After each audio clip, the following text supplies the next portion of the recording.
Ассалаумағалейкум, құрметті оқушылар. Сіздерге ұсынып отырған бұл бөлімде геометрияның, оның ішінде планиметрияның ең маңызды бөлігі үшбұрыштар туралы толық түсіндіретін боламыз. Яғни тест сұрақтарындағы үшбұрыштардың барлық түрінен алған есептерді шығарудың түрлі тиімді әдістерін түсіндіреміз, көрсетеміз.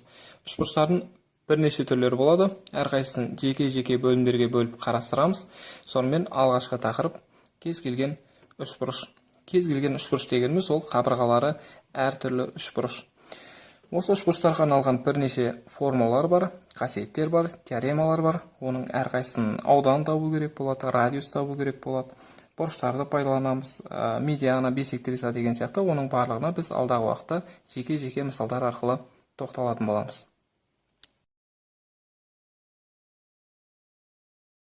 Бірінші мысал. Кез келген үшбұрыштар тақырыбына байланысты есептерді ең қарапайым түрлерінен бастап өте күрделі түрлеріне дейін 70 мысал түрінде түсіндіретін боламыз. Яғни бірінші мысалдан бастап мұқият тыңдап отырыңыздар. Бірінші есептің берілгені. АВС үшбұрышында С бұрышы 35 градус.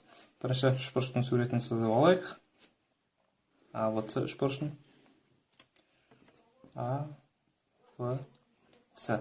Есептің берілгені бойынша С бұрышы 35 градус. Одан кейін В төбесіндегі сыртқы бұрышы 72 градус дейді. В төбесіндегі сыртқы бұрыш деген қабырғаны ары қарай жалғастыратын болсақ, үшбұрыштың сыртында пайда болған бұрыш 72 градус. Бізге сыртқы бұрыш қажет емес, ішкі бұрышты табу керек. Ішкі бұрыш пен сыртқы бұрыштың қосындысы 180 градусты құрап тұруы қажет. Сондықтан 180-нен 72-ні азайтсақ, 108 градус болады. Енді 108 пен 35-ті қоссақ, 143, оған мына градусты да қосқан кезде 180-ді құрап тұру керек, яғни бұл жер 37 градус. Сонымен есептің шартында үшбұрыштың барлық ішкі бұрыштарын табыңыз деген біз таптық. Оның біреуі 35 градус, 37 градус және 108 градус есептің жауабы. 10-шы мысал. Есептің берілгені АВС үшбұрышында А бұрышы 45 градус. Үшбұрышты сызып алайық.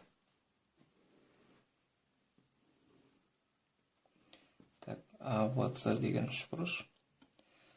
А бұрышы 45 градус. А бұрышта 45 екенін айтқан. Ал ВД биіктігі дейді.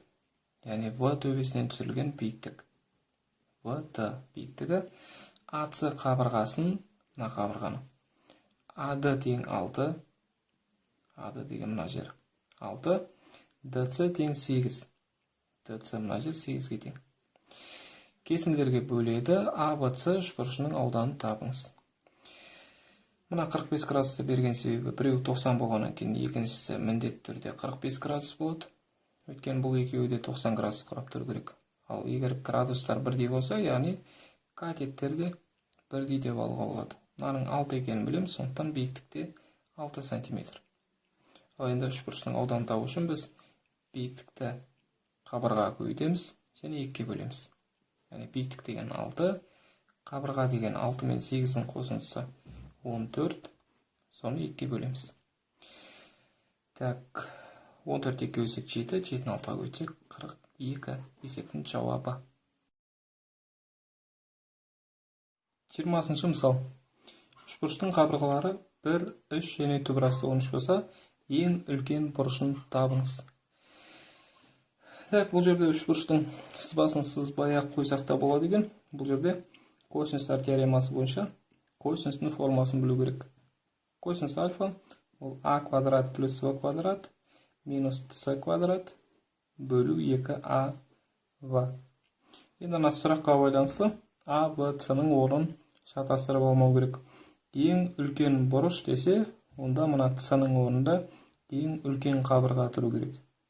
Ал егер сұрақ ең кіші бұрыш десе, онда ең кіші қабырға тұру керек с-ның орнында. Сонымен жазамыз. Мұрада ең үлкен бұрыш дейді, яғни с деген бізде түпірасты 13, АВ деген 1 мен 3.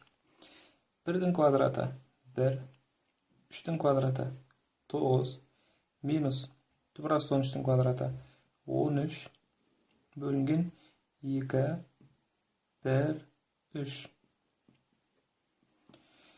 10, 10-нан 13 жасаң минус 3. Так, астында 6. 2 қысқарады, минус 2-ден 1. Бұл минус 2-ден 1 деген сан ол косинустың мәні. Косинуста 2-ден 1 деген ол градустар таблицасында 60 градус, бірақ минус болған жағдайда екінші ширек болады. 180 градустан азайтамыз, сонда 120 градус болады. Есептің жауабы. 29-шы мысал. АБЦ үшбұрышында А бұрышы 60 градус, В бұрышы 75 градус. Үшбұрыштың суретін сызамыз. Так, АВЦ, А бұрышы 60, В бұрышы 75. 60 пен 75 С бұрышында таба салайық.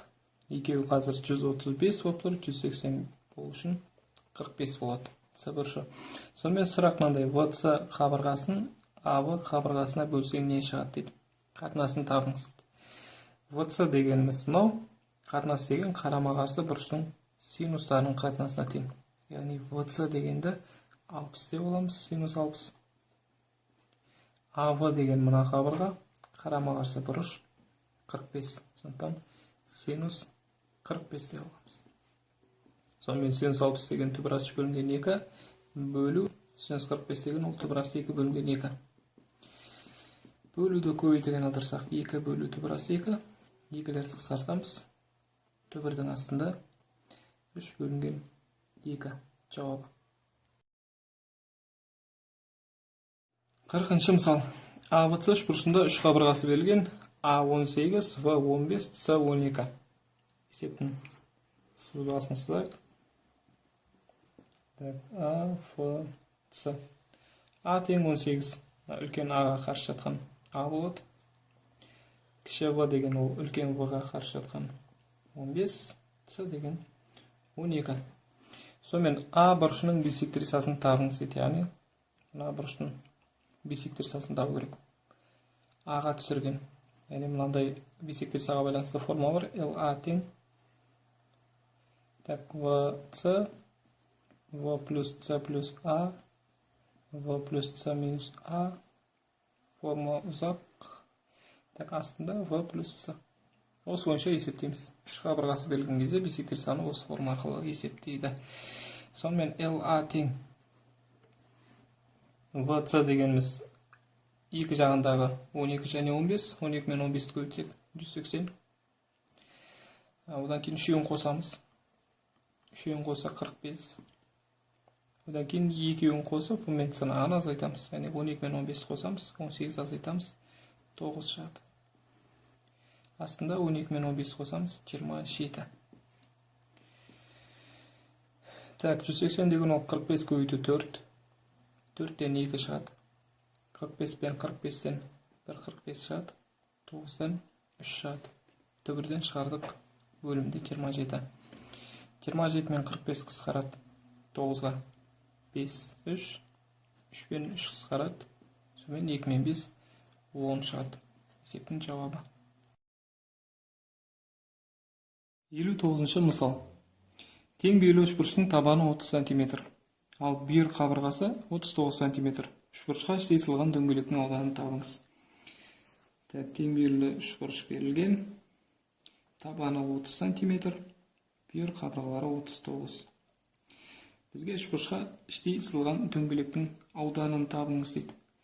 Так, бізге іштей сызылған шеңбердің радиусын табатын формула керек. Ол S бөлінген жарты периметрге. Ауданды біз биіктік арқылы табамыз. Биіктікті Пифагор арқылы табамыз. 30-дың жартысын аламыз, 15 деп. 39-дың квадратынан 15-дің квадратына азайтсақ, 36-ның квадрат шығады. Бұл биіктік. Сонымен аудан дегеніміз ол 36 мен 15-дің көбейтіндісі. 36 көбейту 15. Периметр дегеніміз, жарты периметрін оларды қосамыз және 2-ге бөлеміз. 78, 108, оның жартысы 54. Так, мына екеуін 36 мен 54-ті қысқартуға болады. 9-ға. Так, 6 және 4, оны тағы да қысқартуға болады. 2 және 3, Сонымен жоғарыда 2 мен 15 30, 30-ды 3-ке бөлсек 10. Яғни радиусы 10 шығып тұр. Бізге дөңгелектің ауданын табу керек. Дөңгелектің ауданы дегеніміз сол пи r квадрат. Яғни 10-ды квадраттай жазсақ болды. 100 пиге тең. 70-ші мысал. Тең бүйірлі ABC үшбұрышының V төбесіндегі бұрыш 120 градус дейді. Яғни 120 градусқа ұқсатып сызайық. Үлкен қылып дуал бұрыш салып. Значит, 120 градус. Яғни табандағы бұрыштары 30 градустан. 180 болып тұру керек. Так, CM бисектриса біз қазір. ABC деп белгілеп алайық. CM бисектриса. Яғни бұрышты 2-ке бөледі. 15 градус, 15 градустан қақ бөледі. AM тең 14 дейді. Мына жер 14. Так, AB тең VC бүйір қабырғаларын айтқан, және M нүктесінен VC қабырғасына дейінгі қашықтық. M деген нүктеден VC қабырға. Ішіне қарай биіктік түсу мүмкін емес, сондықтан қабырғаның жалғасына қарай түсіреміз. Мына жерді табу керек бізге. Енді M нүктесінен алдыңғы мысалдағыдай M нүктесінен төмен қарай биіктік түсіретін болсақ 90 градусқа, онда 30 градусқа қарсы жатқан катет 14-тің жартысы 7-ге тең болады. Ортадағы CM бисектриса болғандықтан сәйкес қабырғалар мына қабырға мен мына қабырға және мына мен мынау тең болады міндетті түрде. Сондықтан мынау 7 болса, есептің жауабы мына жерде 7-ге тең.